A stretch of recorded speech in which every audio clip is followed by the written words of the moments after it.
இன்றைய சிறப்பு நேர்காணல் நிகழ்ச்சி நம்மிடையே சுந்தர் சி இருக்கிறார். அவரிடம் கேட்பு நிறைய கேட்கலாம். கிரியாளா உடம்ப இரும்பாக்கிக்கடா, அடமலா ஆரம்பிச்சு வெளுத்து வாங்க போகுது.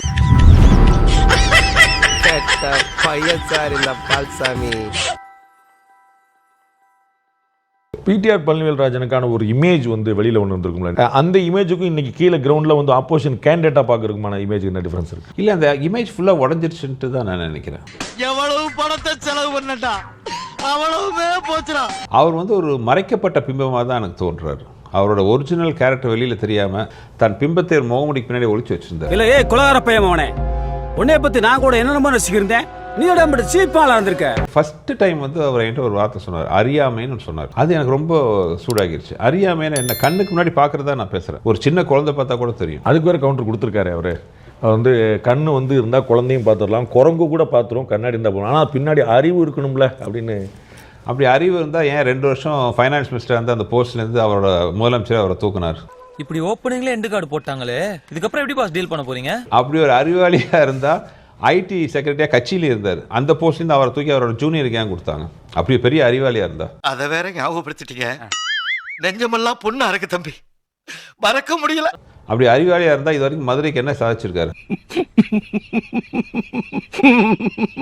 அப்படி அறிவாளியாக இருந்தால் கிட்டத்தட்ட 5,5 லட்சம் கோடி வந்து தமிழக அரசு கடன் வாங்கியிருக்காரு 5 வருஷத்தில். அந்த பிகினிங் ஸ்டேஜ் 2 வருஷம் இவர் நிதியமைச்சராக இருந்திருக்காரு. அப்படி அறிவாளியாக இருந்தால் இதெல்லாம் ஏன் அவர் பண்ணல? அப்படி அறிவாளியாக இருந்தால் இவர் ஒர்க் பண்ண ஐடி கம்பெனி, அப்ராட்ல ஒர்க் பண்ண ஐடி கம்பெனிலாம் ஏன் இப்போ திவாலா இருக்கு? நீ நினைக்கிற அளவுக்கு நான் ஒன்றும் பெரிய பயிற்று கிடையாதுப்பா, ஒன்லி பில்டப்புப்பா. கேள்விகளை எனக்கும் அடுக்க தெரியும், ஏன்னா நானும் அரசியல்வாதி. இவனை இப்படியே ஒரு போட்டோ எடுத்து அப்படி வெளியே மாட்டிடு, தெருவுக்கே திருஷ்டி கழிந்த மாதிரி இருக்கும். அவர் ஒரு இமேஜ் கிரியேட் பண்ணி வச்சிருந்தாரு பாருங்க, அது சுக்குநூறா உடஞ்சிருச்சு. சல்லி சல்லியா நொறுக்கிட்டீங்களடா. அவர் பேசுகிற வார்த்தைகள், அவர் என்ன வந்து பட்டப்பேர் வச்சு பேசுறது. உங்களுக்கு வந்து சினிமா சங்கி அப்படின்னு வந்து ஒரு பட்டம் கொடுத்து நல்லா இருக்குல்ல, சீனா சானா அப்படின்னு. நான் வச்சா எவ்வளோ பட்டப்பேர் வைக்கலாம்? தங்கதுரை ஒரு அளவுக்கு மேல பண்ண சினிமா சங்கிங்கிற இந்த இவர் வச்சுக்கிற பட்டப்பேர் எலெக்ஷன் வரைக்கும் இவர் வேணா கூவி கூவி சொல்லலாம், இவரை தவிர யாரும் சொல்ல. ஆனால் நான் ஒரு பட்டப்பேர் வச்சேன்னு வைங்களேன், அது காலகாலத்துக்கு அவருக்கு பின்னாடி இருக்கும். அதனால தான் நான் அவாய்ட் பண்ணுறேன். நான் கொஞ்சம் மென்டல், எந்த நேரத்தில் என்ன பண்ணுவேன்னு எனக்கே தெரியாது. போடா போ. ஆனால் நான் ஒரு பட்டப்பேர் வச்சேன்னு வைங்களேன், அது காலகாலத்துக்கு அவருக்கு பின்னாடி இருக்கும். அதனால தான் நான் அவாய்ட் பண்ணுறேன். சொல்லியிருக்கல, நக்கல்யா அவனுக்கு. சொல்ல மாட்டேன் இல்லை, எத்தனையோ பேர் வைப்பேன், எத்தனையோ பேர் வைக்கலாம். அதெல்லாம் எனக்கு என்னப்பா, நான் ஒரு பேரை வச்சுன்னா அவர் வாழ்நாள் ஃபுல்லாக அந்த பேர் அவருக்கு நிலைக்கும். அப்படி வைக்க முடியும் என்னால். ஐயோ சாமி, வேற கூட்டு போங்கடா, கோவத்துல போட்டுற போறேன். இதில் என்ன ஒரு பெரிய காமெடின்னா, அவர் பேசுகிற நிறைய உதாரணம் பண்ணுற சினிமா டைலாக்குகள் எல்லா விஷயமும் எழுதி கொடுக்குறவங்க அவர் மாட்டி வரதுக்காக பண்ணுறாங்களா? முக்கால்வாசி ஏன் பட டைலாக் தான் அவர் ஸ்பீச்லேயே வைக்கிறாங்க. அடுத்தவங்க சொன்ன தத்துவத்தில நீ ஏன்டா சொல்ற? பேசாம வேலையை வெட்டி கொடுறான். சினிமா என்ன, நாங்கள் என்ன கள்ளக்கார சாராயம் காய்ச்சறோமா, கஞ்சா கடத்தி விற்கிறோமா, இல்லை கொலைன்னு பண்ணிட்டு இருக்கோமா? எதுங்க யாரை சொல்றீங்க நீங்க? நான் யாரையும் சொல்ல, நீங்க யாராவது நினைச்சுக்கிட்டீங்கன்னா அதுக்கு நான் பொறுப்பு இல்லை. நிறைய பேர் படத்துல வருவாங்க. அப்படியா? அப்படியெல்லாம் பேசக்கூடாதுடா. சாதா காக்காய சொன்னா அண்டங்காக்காய்க்கு கோவம் வருதப்பா. இவர் தான் வந்து சினிமாக்காரங்களாம் திட்டிட்டு இப்போ பார்த்தீங்கன்னா நேற்று நண்பர் பிரகாஷ் ராஜ் கூப்பிட்டு இன்டர்வியூ பிரச்சாரம் பண்ண வச்சுட்டு இருக்கிறாரு. அவர் சினிமாக்காரர் இல்லை பொழுது, அது இல்லையே, சமூக போராளி. ஆமாம், சமூக போராளி. என்னங்க பெரியவரை இப்படி திட்டுறீங்க? யாரு இவனா பெரியவன்? இவன் சில்ற பையங்க.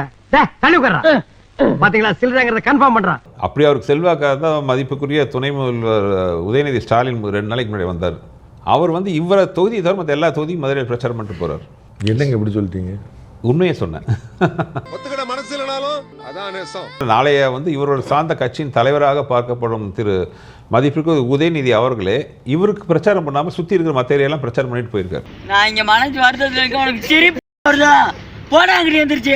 என்னோட இவர் எதிர்கட்சி வேறுபாடு வந்து எப்படின்னா, வா இப்போ கிட்டத்தட்ட அதான் எடப்பாடியார் சொன்ன மாதிரி தான், வா ஏரியாவுக்கு வாங்குறாரு. நானும் ஓகே அமைதியாக சிரிச்சு பார்த்துட்டு இருக்கேன். நான் ஒரு ஆம்பளை கதறி கதறி அழுதுகிட்டு இருக்கேன், அள வச்சு வடிக்க பாக்குறேன். சும்மா ஒரு டைம் பாஸ். ஆமையா, ஏன்னா அவர் எழுதி கொடுக்குறவங்க யாருன்னு தெரியல, எங்களுக்கு 100 கவுண்டர் கொடுக்குற மாதிரி எழுதி கொடுக்குறாங்க ஈஸியா. அதாவது ஒரு பயங்கர சவாலான ஒரு ஸ்பீச்சா இல்லை, அவர் பேசுற ஒவ்வொரு வரிக்கும் என்னால் 100 கவுண்டர் கொடுக்க முடியும். அந்த மாதிரி தான் அவங்க எழுதி கொடுக்குறாங்க. எனக்கு எதிரிங்க வெளியே இல்லடா, கூடவே இருக்கீங்க. பிடிஆர் மேல என்ன அதிருப்தி இருக்குன்னு நினைக்கிறீங்க மக்களுக்கு? நெகட்டிவ் இம்பாக்ட் ஒரு ஆன்டிகமன்சி அவர் மேல இருக்கா? இப்போ நீங்கள் மதுரை ஏரியா சுற்றி பார்த்தீங்கன்னாலே தெரியும். ஒரு வாரமாக அவசரமாக குப்பையெல்லாம் அள்ளிட்டு இருக்காங்க. முக்கியமான தெரு, மேலவாசி வீதி மாதிரி முக்கியமான தெரு, சச்ச இம்பார்ட்டன்ட் ஸ்ட்ரீட், அவ்வளோ வியாபார தலங்கள் இருக்கிற ரோட்டில் ஒரு ஸ்ட்ரீட் லைட் கிடையாது. நான் அதை பற்றி பேசுகிறேன். அடுத்த நாள் காலையில் அவசரம் ஸ்ட்ரீட் லைட் மாட்டிட்டு இருக்கிறாங்க. நான் வந்து ஒரே ஒரு டவுட் தான் உங்கள்கிட்ட கேட்கணும். சூப்பர்ண்ணே கேளுங்க. சோறு திங்க வேற என்ன கேக்குறேன்? நாங்க ஆட்சியெல்லாம் நாங்க பாத்துக்கிறோம்.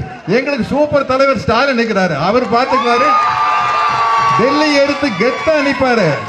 அப்படி சுண்டுதான் கவர்னரா இருந்தாலும் சரி, பிரைம் மினிஸ்டரா இருந்தாலும் சரி, அதுதான் ஸ்டாலின். புடுங்கிருப்பாரு. அப்படியே ஒரே புடுங்கி இங்க நட்டுருப்பாரு. வாய் என்ன வாயை வச்சுக்கிட்டு இது பேசுது. ஊரையே ஒருத்தன் பாடி வரட்டான்னா அப்படி என்ன பாட்டு? மோதாதே நான் ராஜாதி ராஜனடா.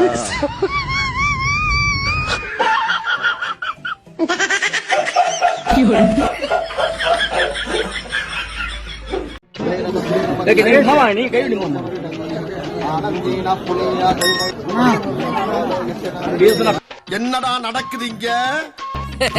முறை விருந்துக்காக இவனை இங்க கூட்டு வந்திருக்கேன். ஆமா, காப்பிட்டு எந்த பால்ல போற? எறும்பு பால்லையா, பத்து பால்லையா? எருமை பால்லதான். எருமை பால்ல போறியா? ராஸ்கல், எறும்பு பால்ல போறியா? ஒட்டக பால்ல டீ போடுறா, ஒட்டக பால்ல டீ போடுறான்னு உனக்கு எத்தனை தடவை சொல்லியிருக்கேன்? எங்க இருக்கு? ஐ இந்த இருக்கு. லா லா லா லே லா லா லா லா லா லா லா லா லே லா லா லா. இது என்ன பிரமாதம்? இது விட பெசலைட் ஒண்ணு இருக்கு.